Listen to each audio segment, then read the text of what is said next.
L'entreprise s'appelle New Glass, c'est une entreprise qui est située à Nyon, qui a développé une technologie de traitement des vitres sur les trains extrêmement innovante et très intéressante. Typiquement, quand on rentre dans un train ou dans un bâtiment, souvent on a une perte de réseau, on a très peu de réseau. C'est pas forcément qu'il n'y a pas le réseau dehors, mais c'est qu'il n'arrive pas à rentrer dedans. Et ça, c'est à cause des vitrages. Les vitrages sont imperméables aux ondes. Et nous, ce qu'on fait, c'est qu'une machine laser, on vient les rendre perméables aux ondes. On vient modifier le vitrage légèrement grâce à ce laser, et ça le rend complètement transparent aux ondes, avec un facteur de presque 1000. On parvient à vraiment focaliser toute l'énergie sur une couche qui représente quelques dizaines de nanomètres, donc sur des mastodontes comme les trains.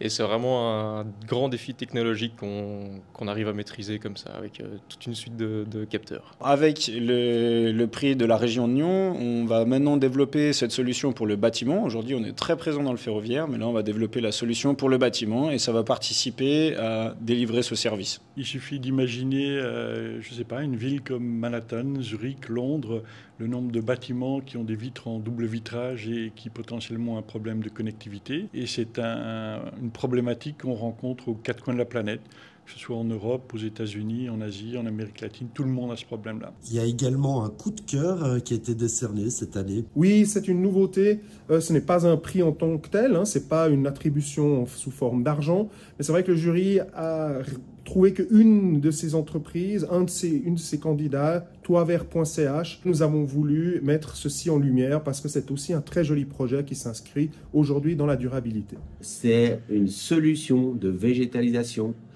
durable qui apporte une rétention d'eau plus conséquente que ce que les normes SIA demandent. Ça signifie en fait qu'on lutte contre les îlots de chaleur avec ce type de produit, vous voyez, complètement desséché, des plantes qui sont toujours gorgées d'eau.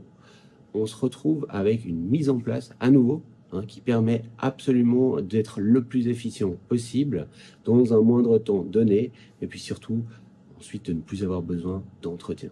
Qu'est-ce qu'il faut retenir de cette 12e édition du prix à l'innovation ? Elle était très riche, 13 dossiers de candidature, des très très bons dossiers de candidature, un choix d'abord restreint sur 6 entreprises, puis après finalement, après discussion et visite sur place, un lauréat qui s'est très clairement détaché et qui est un projet absolument fantastique.